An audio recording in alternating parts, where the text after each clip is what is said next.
Did the Cabinet Office miss the glaring red flag of Lord Mandelson's relationship with Epstein, or did it fail to pass those concerns on, and if so, why?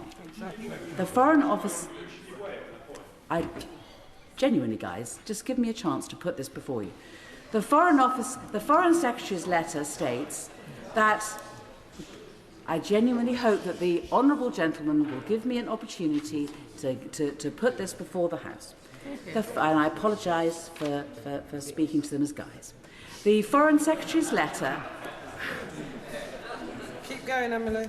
The Foreign Secretary's letter states that Cabinet Office due diligence was followed by the usual developed vetting, or DV process, carried out by National Security Vetting on behalf of the FCDO after the announcement of Lord Mandelson's appointment. This was, the Foreign Secretary says, conducted to the usual standard set of developed vetting.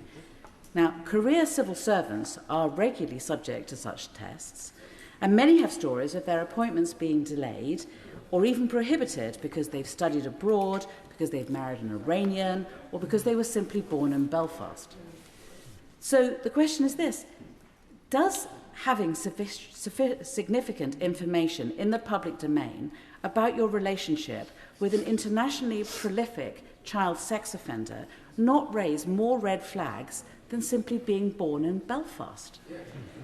Is a civil servant a greater risk to this country because they are married to somebody who was born in the Middle East, or because they were close friends with Jeffrey Epstein? Did the Foreign Office vetting process miss a glaring national security and reputational risk, or was it told to overlook it? Mr. Speaker, my committee's duty is to scrutinise the Foreign Office to make it the best that it can be.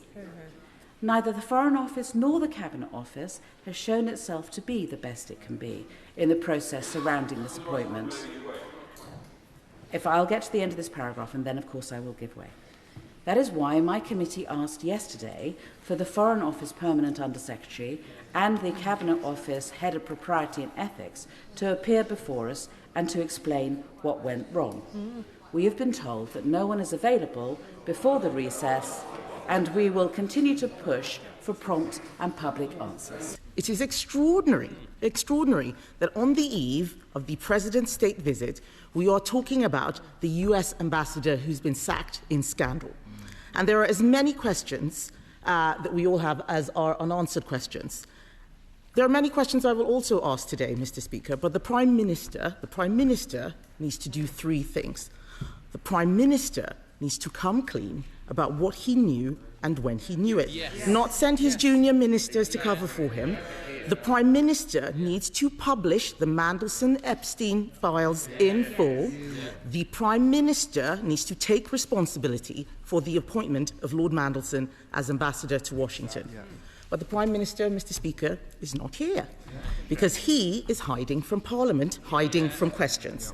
And I know that he is a busy man, but confidence in him and in his government rests on him being able to account for what happened. And so far, no one is taking any responsibility. We have our ambassador in the US sacked over his relationship with a man convicted of child sex offences. What's more, and this tells you everything you need to know, this was an appointment apparently forced through by the Prime Minister and/or his Chief of Staff. We see a political ally pushed ahead of qualified candidates because the Prime Minister and Morgan McSweeney admired his talent for mixing with the rich and powerful, despite his known links to a man who was publicly known as a convicted paedophile and a convicted sex trafficker. It is now very clear, given the speeches that we've heard before, Mr. Speaker, and everything in the public domain, it is now very clear that Peter Mandelson should never have been appointed. And it is now also clear that the Prime Minister knew that there were major concerns when he came to this House just last Wednesday. But instead of taking action, he expressed confidence in him. Why on earth did he do so? Was he poorly advised, or was it just his own poor judgment? In every single one of his government scandals till date, Far from being the decisive man of conscience he promised to be, he has shriveled from leadership. He has dodged responsibility. He has hidden behind others, just as he's doing today, and he has come to this House and hidden behind process and lawyerly phrases.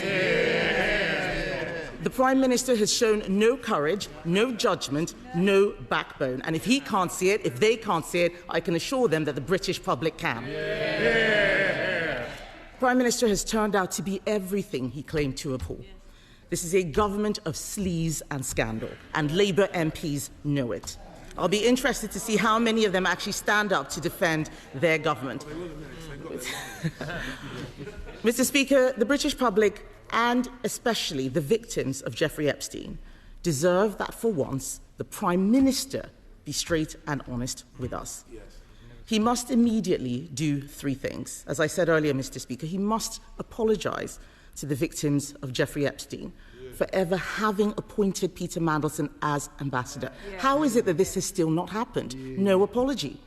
Second, as I said, he must publish the Mandelson Epstein files in full, all the information that he had at his disposal, both when he made the appointment and when he came to the House last week expressing full confidence.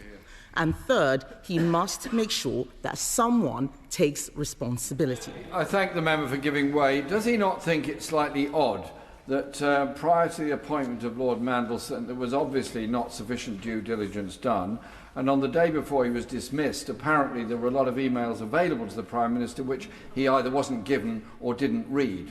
And so we find this odd situation where the British ambassador to the USA has to be dismissed in full glare of international publicity because of what his behaviour had been in the past, which was apparently very well known to a very large number of people who should not have supported his appointment in the first place.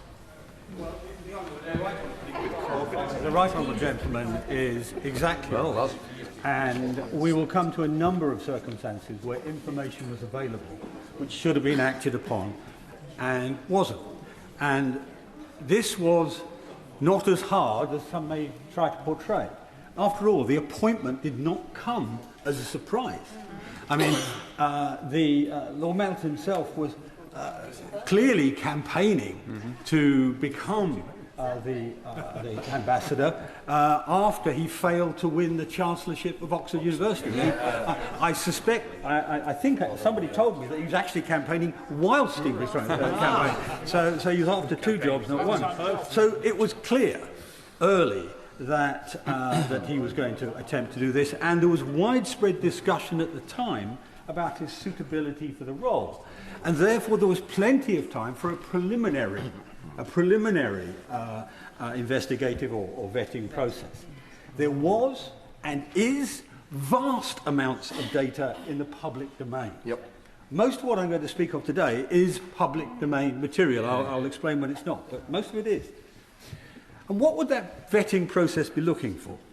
Traditionally, and I speak, and a number of us on these benches, and most benches I imagine, have been through these vetting processes ourselves. What would they look for? Traditionally, they'd review the history and personality of the candidate, assessing risks.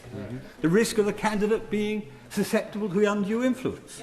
Or in the extreme example, blackmail. I mean, the Russians and the Chinese collect compromise all the time. Risks of the candidate abusing or misusing the role. Risks of the candidate doing something that would cause reputational damage. Or, and some on the Labour front bench may find this difficult, rather old-fashioned perhaps, risks the candidate is too morally flawed to be given a major role in any place, which is where we may arrive in a moment. That they